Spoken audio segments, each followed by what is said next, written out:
Welcome back to Beers Up Sports Talk. Sibo in the house, Debo in the house. Damn it, it's another Victory Monday. It is NFL Championship Week football, and the Buffalo Bills and the Green Bay Packers are still alive. What the hell is going on? I don't know, but man, one more win each, and we're talking about a bust Super Bowl. Forget That's wild. the State Farm Super Bowl. We want that bust Super Bowl. I can't even really wrap my head around this. But before we get into it, what are you drinking tonight, D?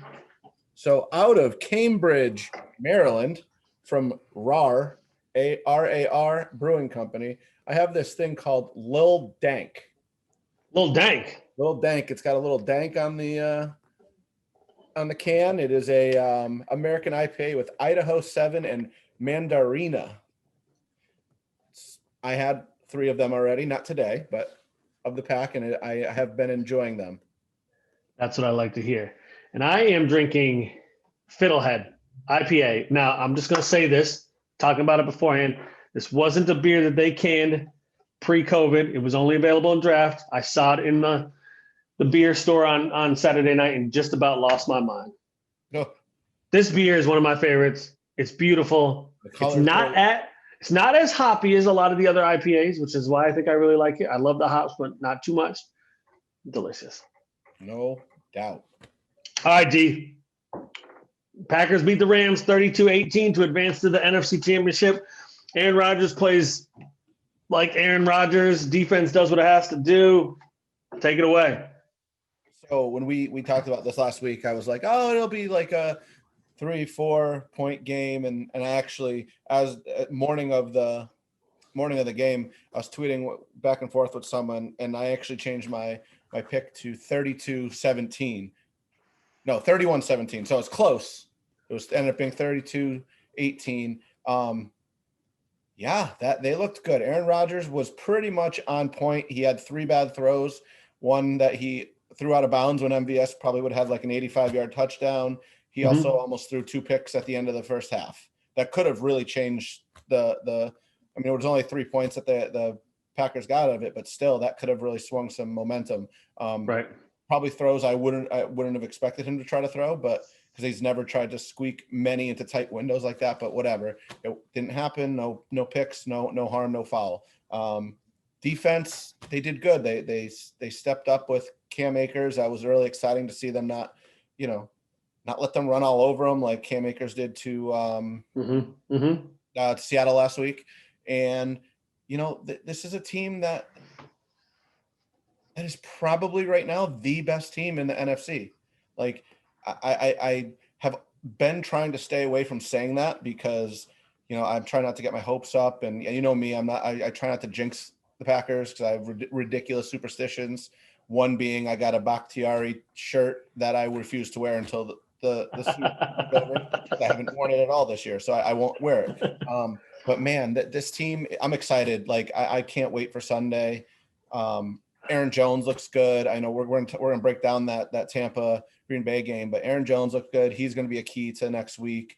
The running game looked good. I mean, I understand Aaron Donald didn't play all the snaps, but they put up over 400 yards against the number 1 defense. They put up 32 points. I just don't see how they're not the best in the NFC.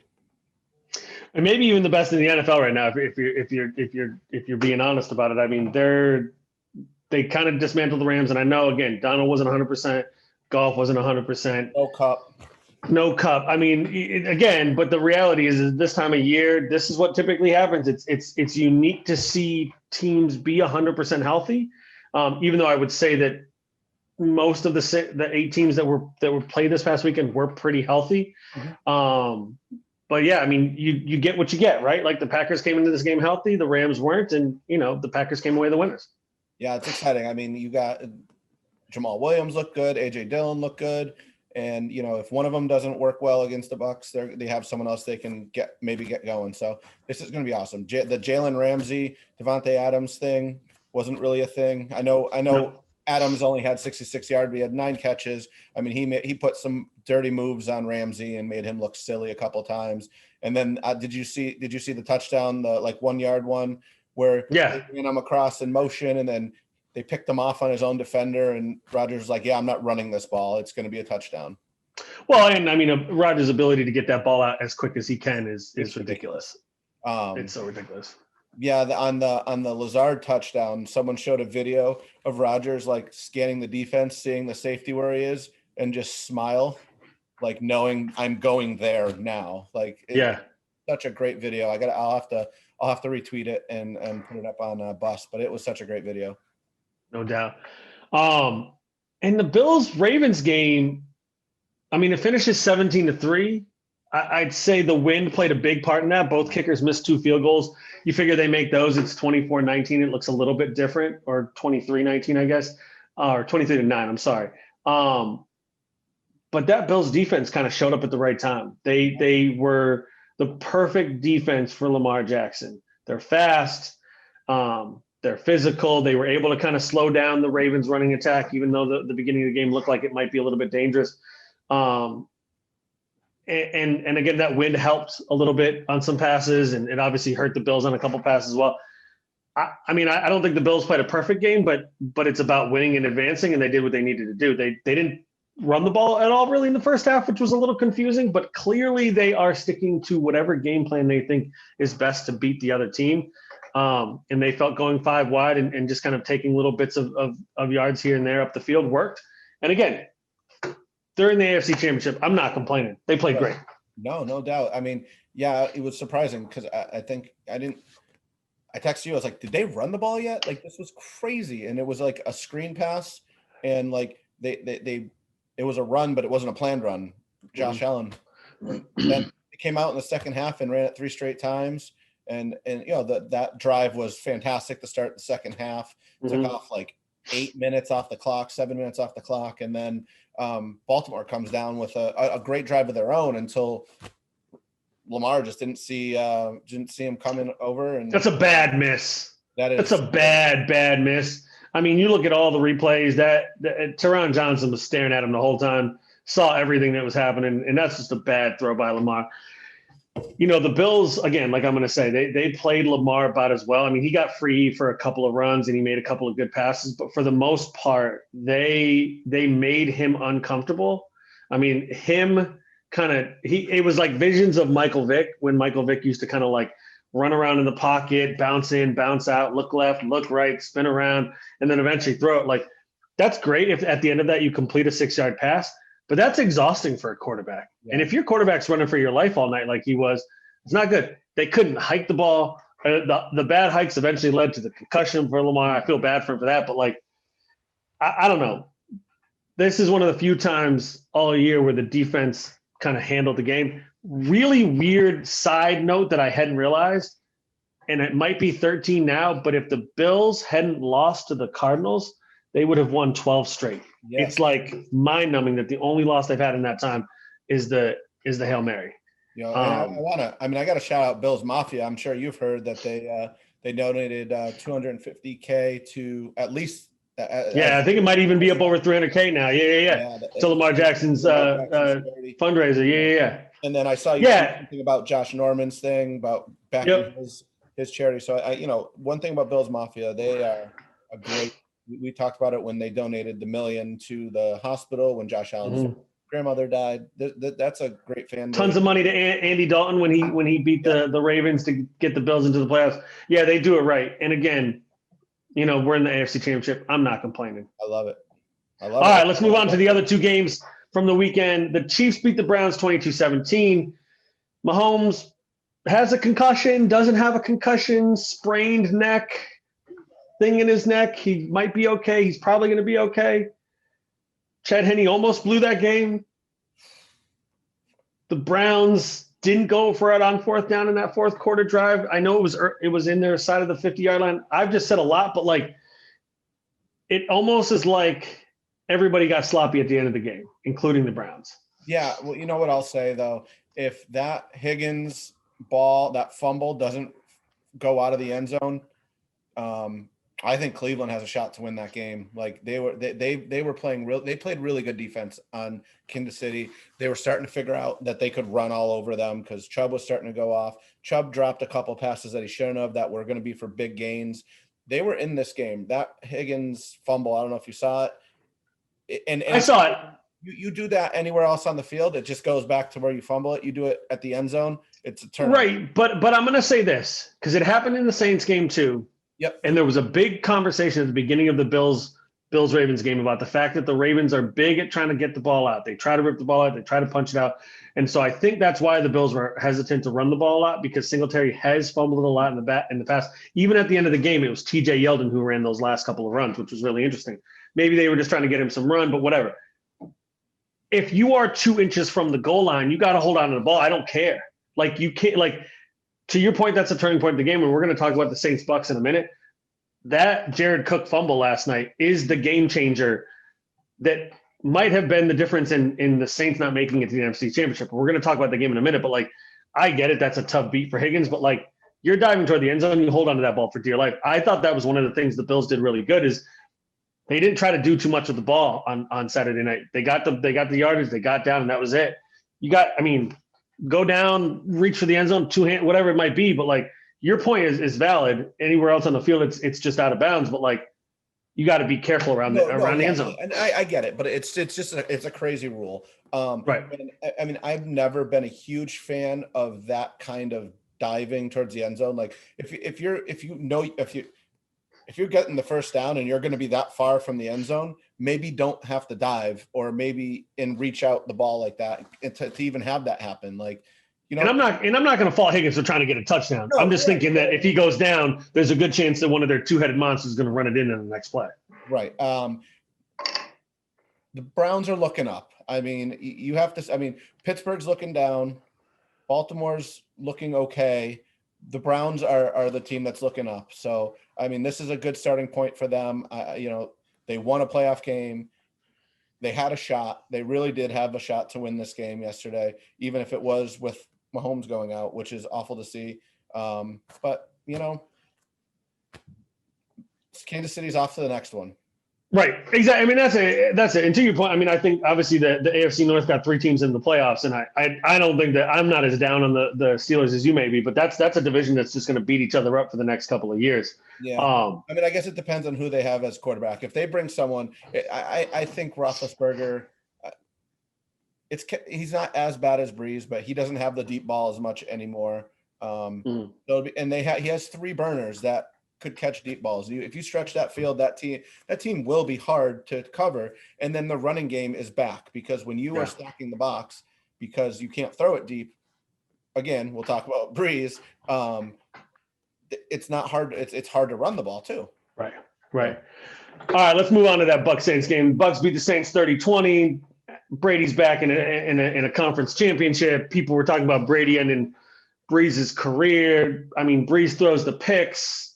Pretty bad picks in my opinion, but if you had asked me after that first drive of the second half who was going to win that game, I probably was going to say the Saints, because they came out in the second half, they went down, they scored the points. Obviously the Bucs came back, but again, the Saints were on the move again, and I'm just going to go back to that fumble by Jared Cook. He catches that slant, he's got acres of space, he doesn't protect the ball, loses that fumble, and pretty much that's not the game, but the Saints never recovered, and Breeze eventually just kind of ran out of gas. I mean, obviously his arm is pretty toast. I mean, I think people clowning him after the game yesterday, kind of a sour move, because again, he's still better than probably half the quarterbacks in the league, if not more, but I just kind of a tough way to go out. Yeah. I mean, like I was just saying, it's hard to win a game where you can't throw it 25, 30 yards often. Like, you have to be able to throw at least 5 deep balls a game to just have the team thinking that it's there. But if they don't, so they're just going to, I mean, they just did man and said, beat us deep, and they couldn't. So Kamara never really got going. He only had 3 catches. The screens got snuffed out pretty quickly. So that was tough to see. Brady, they lost Antonio Brown. He's questionable going into the next one. They still have Godwin. They still have Gronk. They still have Evans, Fournette, and Jones. And they got that defense, and that defense is good. And let's be clear, they scored 30 points, but that was on the back of really good field position in the second half. Because of 4 turnovers. Totally. And so, I mean, that's that. I mean, when you've got the ball in your opponent's half to start a drive, that's huge. And, I mean, we're doing the breakdowns later, so I'll bring that up later. I mean, they were in a dome in New Orleans, so I'm excited.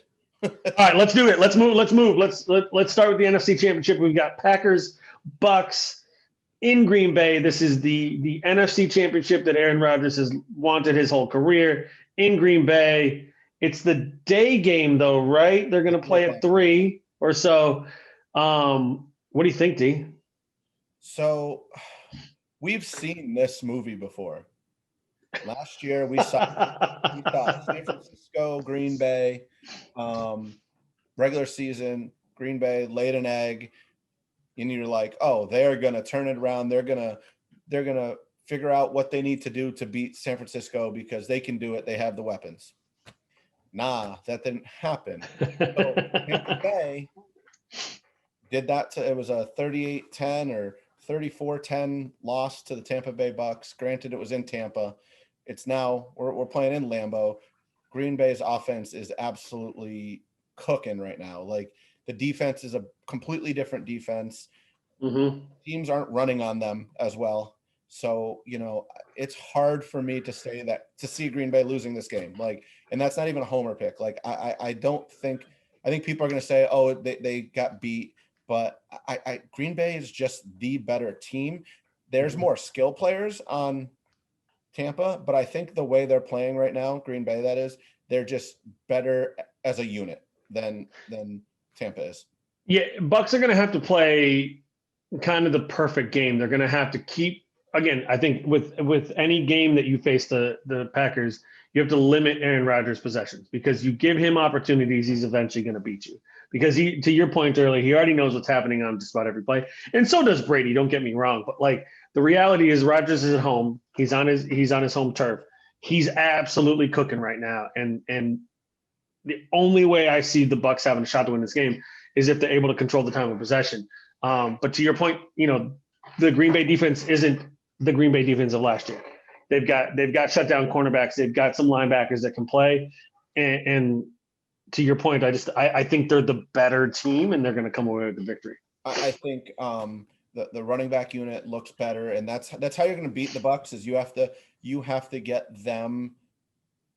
You have to beat them on the ground, so that way you set up the play action, and they bite so hard on that because they're such a great running defense. Last year, when we talked about the Bucks when we did our preview, I said the Bucks defense is really good, and we talked about the rushing defense and how good it was last year, like 67 yards rushing. Yep. Like, yeah, but it's a passing league, and I said the young corners were there, and don't get me wrong, Tampa Bay can absolutely come in here and absolutely smoke Green Bay. It's definitely possible.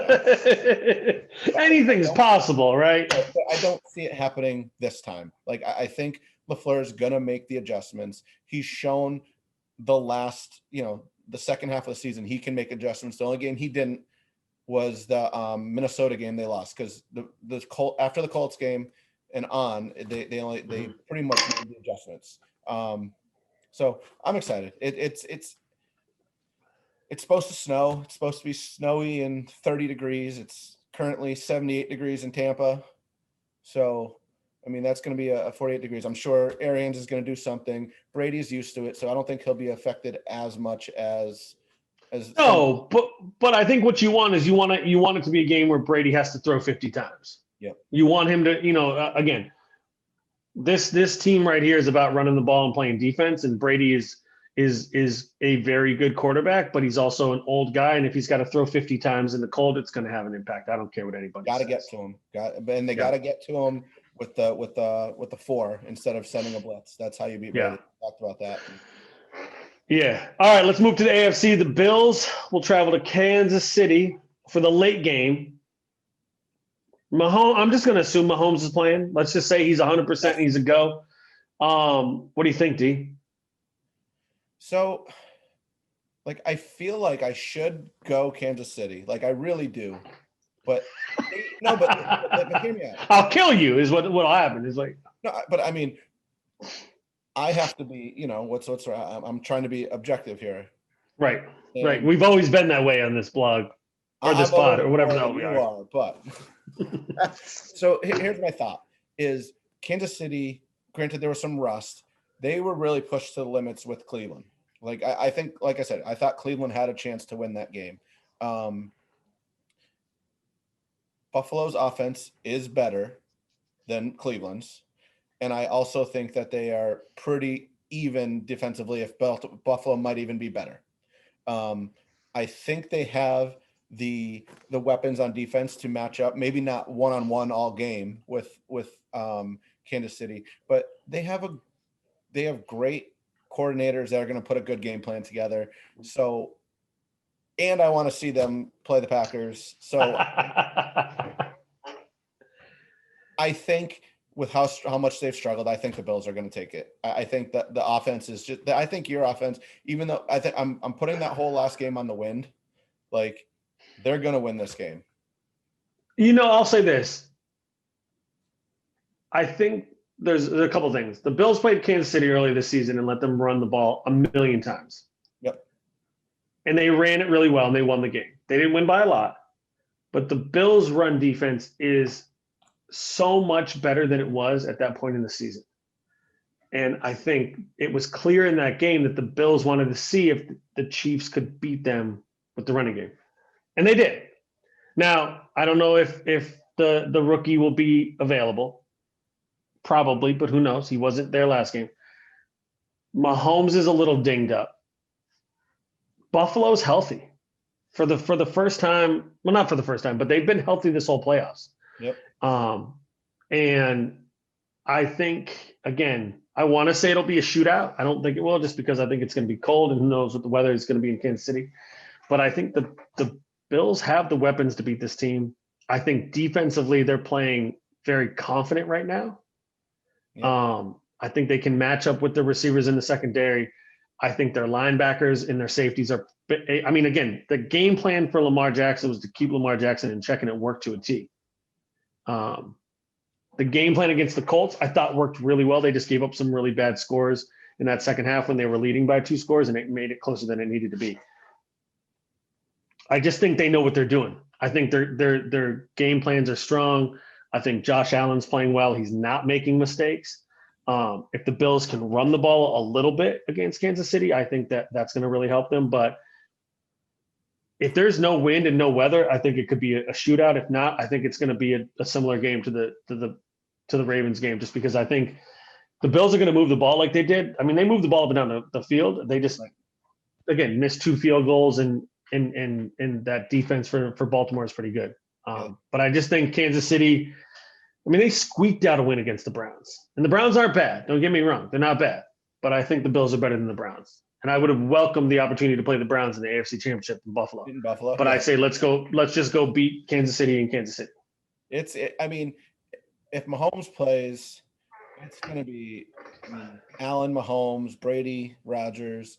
Like, what more can you ask for? It's going to be. I mean, these could be 2 really fantastic games, and there's a lot of times where an NFC or the championship weekend is better than the Super Bowl, and this could be one of them. Now, Green Bay Buffalo would be a fantastic matchup. I think any of these games would be fantastic matchups. So I think no matter what happens, I don't want Tom Brady in the Super Bowl. I'm just going to say it. I don't want him there. So the Packers need to beat him. That just needs to happen. One more thing I'll say about Buffalo, and then we're gonna jump into the NFL coaching carousel. What their front 4 has been able to do, getting pressure on quarterbacks without a lot of help. I mean, they're still blitzing from time to time, but Jerry Hughes and that front 4, Ed Oliver, are able to get pressure. They're able to get to Pat Mahomes. Game changer. Absolute game changer. That's it. All right. AFC Championship, NFC Championship. It's going to be Bills, Packers. It is what it is. Let's go to the coaching carousel. Most of the coaches have been settled on. Let's start with the New York Jets, who hired Robert Saleh. I believe that's how you say his last name. He's the first ever Muslim coach, defensive coordinator of the Niners. He likes Sam Darnold. He's got tons of draft picks. Good hire, bad hire? What do you think? I mean, he's bringing over Mike LaFleur as well, the Matt's brothers, for an offensive coordinator. I mean, I like it. I mean, what's not to like? I mean, it's a defensive coach. obviously the offensive guru didn't fix the Jets, so maybe we'll try with the defense, right? Mike LaFleur is probably going to be studying some of Matt's playbooks and Sean McVay. I'm interested to see what happens. I mean, Yeah. It's a wait and see. I mean, we don't like. I think most of these most of these coaches, it's all wait and see because yeah, and I think for him it's a culture thing. I mean, I think this guy is a huge energy guy. I think he's the kind of guy that's going to show up. And I mean, Gase was kind of like a weirdo, weird eyes, not really like didn't seem to get too amped up in my opinion. I think it's a great hire for them. The Jags went out and flirted with and eventually hired Urban Meyer. He's got the #1 pick. They're probably going to take Trevor Lawrence. They got tons of cap space.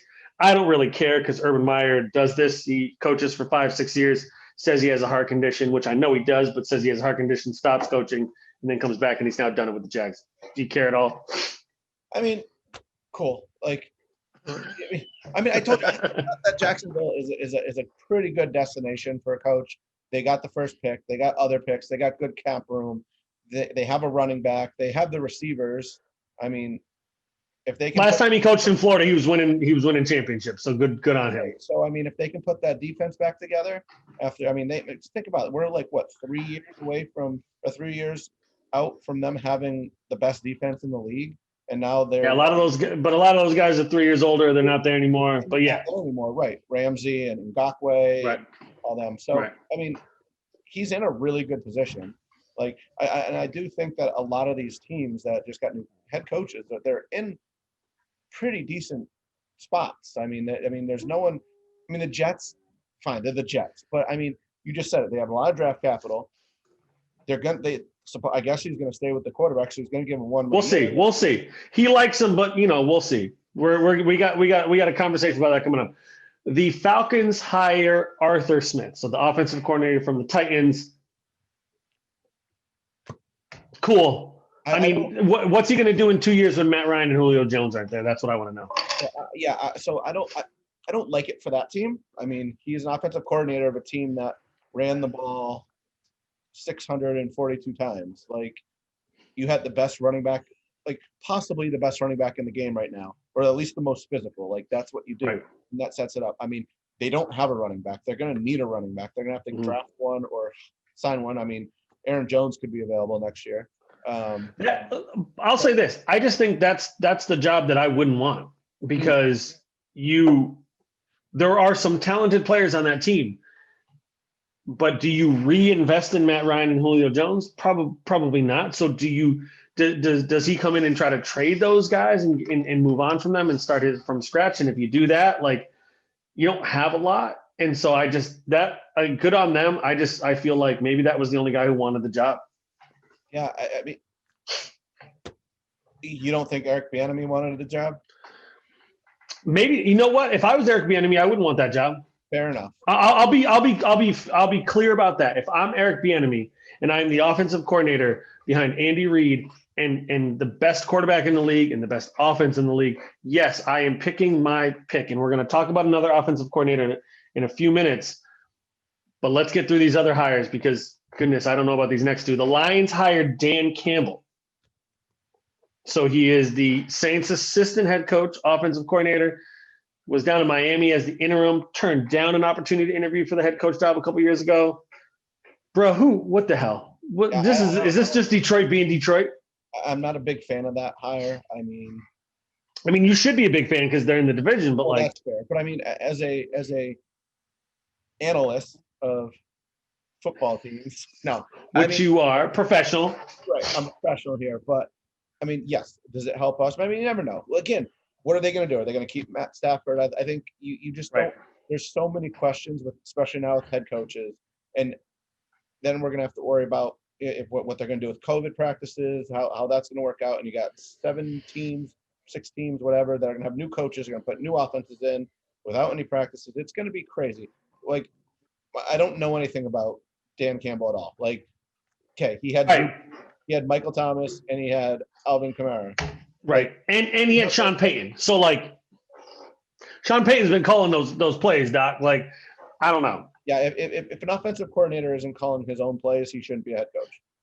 And again, I think Dan Campbell is pretty well received in the league, and I think if I they have give heard him that. some time, Yep. that. But again, you're right. He's going to have to go through this transition. The last one is the Chargers. The Chargers hired Brandon Staley, the Rams defensive coordinator, as their head coach. Kind of a surprise move. He's 38. Brian Dabble was kind of on the low. The guy in the driver's seat, he went to high school with the GM there out in LA. But the Chargers went with Brandon Staley. Obviously, the Rams have a really good defense. He's a really young guy. The word on the street is that Justin Hebert really liked the OC, the offensive coordinator in LA. So maybe that went into consideration. But like, I don't. You didn't like them moving on from Anthony Lynn, and now it just looks really weird to move on from Anthony Lynn to get this guy. But what do you think? I mean, I think I said from the beginning, since they got rid of him, I think Bieniemy was the best fit there. I think, I mean, the weapons that they have, I obviously, again, we're talking. Herbert is not Mahomes, but Nope. he's, you know what I mean. But he's got a lot of talent. He's got the tight end. It's not Kelsey, but Hunter Henry is really like that offense would have fit into the Chargers offense. Like, And that defense is good, right? And we've already talked about it. Like, and so this guy's going to come in. He's going to be able to build this defense. He's got young Bosa. Like, in theory, he's coming into a really good situation and should be able to make the most of it. no, I agree. I think it's a good landing spot for him. For the Chargers got someone good for the defense. Like when they're healthy, they're really good. And if maybe, like you said, they build it, but maybe he just doesn't make those bad clock management decisions that Anthony Lynn made, and they win 3 to 4 more games next year. Right. All right, let's talk 2 more teams that are still looking for a head coach. The Eagles fired Doug Peterson after the Black Monday. They kind of waited. I even talked about it. I said I would have got rid of him. They eventually did get rid of him. They are hot and heavy for Josh McDaniels. Again, this is where I was going to talk about with Bieniemy. Like, I think if you're in a situation where things are really good year after year after year, you're kind of careful about the job you want to pick. Josh McDaniels is the leader in the clubhouse for the Eagles. It's not a bad team. You get to make your decision on what you want to do for quarterback. You got Wentz signed. You got Hurts. You got receivers, even though I know they were pretty much all injured this year. O-line is good, but they were injured all year. Like, it's not a bad situation. And I guess that division's a little bit of a mess. Is that a good fit, McDaniels? I mean, is this the right move for him? Is it time to get out of New England? I don't know. I mean, I'd probably want to be running out of New England because that team looks like it's in trouble for a while. Like, I mean, they don't have a quarterback. They don't have a receiver. Right. They have a running back, but they got a couple of running backs, but they don't ever use them. It feels the right way. Their line's a little thin. Like, take advantage of the offer and see what you can do. I mean, right. Because you don't know how many your offer you're going to get. You're now without Tom Brady, and it didn't look great this year. That's all I'm saying. If Philly wants to pay him $5, $6, $7 million a year, I'm with you. Take it. Could he turn Carson Wentz back into a very good quarterback? I mean, we know he can be a good quarterback. Like we saw. Right. Like, you might as well try. I mean, we'll see what happens. I don't. Yeah. I mean, the Eagles were like what? We're 3 years out from them winning the Super Bowl. Yep. Like they're still a good team. They have a lot of the players. So yeah. And then the last one, the Houston Texans. They have maybe the most talented quarterback out there for now. Okay. We're gonna get there. Bieniemy's getting another interview. They've interviewed a few people. They have a few scheduled. If I'm Bieniemy, I don't take this job unless there is an assurance that Deshaun Watson is the quarterback for the next 10 years. No, I agree. Now, if you're Watson, do you stay if they hire Bieniemy? Is that enough? I don't know, because he was pissed about the whole GM thing. The whole GM thing was a mess. I don't know if you heard. They brought that search firm in. The firm picked the guy from the Steelers, and at the last minute, the owner went out and got the guy from the Patriots, said they got in trouble for tampering with a couple of years ago. So, you know what? If I'm Bieniemy, first of all, it's a shame that he hasn't been hired. Let me just say that. Yeah. unsurprising that NFL teams went out and hired a bunch of white guys. But I thought they put in a rule where you get like draft picks. Man, let's just push right past that. There is a rule. That's why Bieniemy probably got all these interviews. If I'm him, I'm pissed because, again, you're right. The Chargers would have been great. Jets could have been good. Whatever. Jags, I don't care. If I'm Bieniemy and the Texans are offering me $5, $6, $7 million a year, yeah, as long as Watson's going to be there. If he's not going to be there, okay, let's talk. Because here's the thing: if they can score a whole bunch of first-round picks and they can draft a quarterback, maybe Bieniemy can start somewhere. Because we've talked about it; they don't have a whole lot going on there, and they're in salary cap hell. Yep. And again, Watson's still going to hit the cap with his bonuses, but like, I don't know. I don't know if I'd want to touch that position with that coaching position with a 10-foot pole. But what do you think? Yeah, I mean, what if the one of the rumors about Tua, 3 first-round picks and 2 second-round picks is offered? I mean, do you do it? I mean, probably because that. I mean, I don't know. I don't know. But then you have Tua on a rookie contract, and when he had weapons, he wasn't as bad as he was when Parker and Gesicki were down and Gaskin were down. Like, he was terrible when he didn't have anyone to throw to. Like, most quarterbacks aren't good when they don't have someone to throw the ball to. No, I don't disagree with you. I don't disagree with. Or do you? I saw something where it was the Jets, and you get the next 3 first-round picks, and you're able to kind of draft your guy, and then you've got first picks in the next 2 years. I don't know. I don't really know. I assume that Watson's not going to be there now. I mean, I hate saying that, but I also don't like that we just talked about 2 teams in the AFC East because that really hurts the Buffalo Bills over the next couple of years, but that's neither here nor there. But I think if you can get a whole slew of draft picks, if you can get 2-3 years of first-round picks plus players or plus second-round picks, third-round picks, I think you probably do it because that team needs help. And again, whoever comes in as coach is probably going to have a say in that. All right. It's going to be an interesting offseason for sure. Let's move to last call. Brought to you by Progression Brewery. What do you got, D? Not much. We're a couple days away from a new president being inaugurated. We all know what happened at the Capitol. There's obviously some high tensions, and I'm hoping that everything goes smooth. And, just looking forward to a little bit of a change coming up and maybe having a president that is willing to work, never mind for the people, just actually do things. I heard that President Trump was complaining that he can't denounce the Capitol riot because he's not on Twitter anymore. All he has to do is literally just go on TV because that's the biggest way to do this. But it'll be good to hope. Again, I'm not saying Biden's perfect, but it's going to be good to have someone that's going to try to bring some unity back to this country and help us start healing.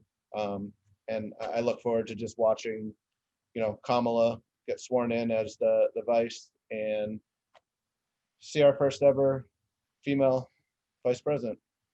Absolutely. And in the spirit of healing on Martin Luther King Day, and I'm kind of with you on that. Obviously, this pod has kind of come through at a very interesting time in our country's history. I just think kind of reflecting on Dr. King's life and everything that he stood for, a reminder that the work is never done. We need to continue to kind of invest in each other, stand up for what's wrong, and kind of fight against injustice, because the reality is there are some pretty awful human beings out there. And we just need to remember to kind of stand up for our BIPOC community and like you said, just kind of look toward a better time, a better couple of years, hopefully. No doubt. All right, y'all. Until next time. The next time we do this, there'll be a new president. The Texans probably will have a head coach. We'll know who's in the Super Bowl. It's going to be crazy, man. Until then, we'll see y'all. Peace.